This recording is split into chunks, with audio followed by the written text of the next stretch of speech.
that powerful people come from powerful places. നമുക്ക് ഇന്ത്യക്കാർക്ക് വളരെയധികം അഭിമാനിക്കാൻ പറ്റിയ ഒരു നിമിഷത്തിലാണ് നിൽക്കുന്നത്. ചൈനയിലുള്ള റഗ് അതല്ലെങ്കിൽ കാർപ്പറ്റ് മാനുഫാക്ചർ ചെയ്യുന്ന ഒരു ഫാക്ടറിയാണ് നിൽക്കുന്നത്. അപ്പോൾ ഞാൻ നമ്മുടെ കസ്റ്റമർക്കുള്ള സാധനം പർച്ചേസ് ചെയ്യാൻ വേണ്ടി ഒരു ഫാക്ടറിയിൽ വന്നതാണ്. ഇവരെ ഫാക്ടറിയിലെ ഇവരൊരു ഡിസ്പ്ലേ ഷോറൂമിൽ വന്നതാണ്. വന്ന സമയത്ത് ഞാനൊരു സംഭവം കണ്ടു, കാണിച്ചു തരട്ടെ. വരി. ആക്ച്വലി നമ്മൾ കസ്റ്റമർക്കുള്ള പർച്ചേസ് ചെയ്യാൻ പോകുന്നത് ഇന്ത്യക്കാണ്. വന്ന സാധനം ഇവിടേക്ക് എത്തിച്ചുള്ളത് ഇന്ത്യയിൽ നിന്നാണ്. ഇന്ത്യൻ്റെ പ്രൊഡക്റ്റ് ചൈനയിൽ നിന്നും ചൈനക്കാർ യൂറോപ്യൻ കൺട്രീസിലോട്ടും മറ്റുള്ള അറബ് കൺട്രീസിലോട്ടും ഇവരും സെല് ചെയ്യുന്നുണ്ട്. ഇന്ത്യയിൽ നിന്നാണ് സാധനം വരുന്നത്. അപ്പോൾ ആക്ച്വലി ഞങ്ങൾ പർച്ചേസ് ചെയ്യാൻ വന്നിട്ടുള്ളത് നാട്ടിലേക്കാണ്, പക്ഷേ ഈ സാധനം വന്നിട്ടുള്ളത് നാട്ടിൽ നിന്നാണ്. Please tell, where did you selling these products from?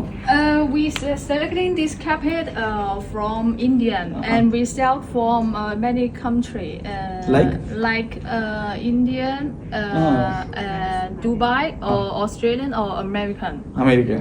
So ഇന്ത്യൻ്റെ പ്രൊഡക്റ്റാണ്. ചൈന വന്നിട്ട് പിന്നെ ചൈനയിൽ നിന്ന് ഓസ്ട്രേലിയയിലോട്ട് പോകുന്നു, USA പോകുന്നു. അപ്പോൾ ഇപ്പോഴും മനസ്സിലാക്കേണ്ടത് ബിസിനസ് സാധ്യതകൾ ഇന്ത്യയിൽ ഇപ്പോഴും നിറഞ്ഞു നിൽക്കുകയാണ്.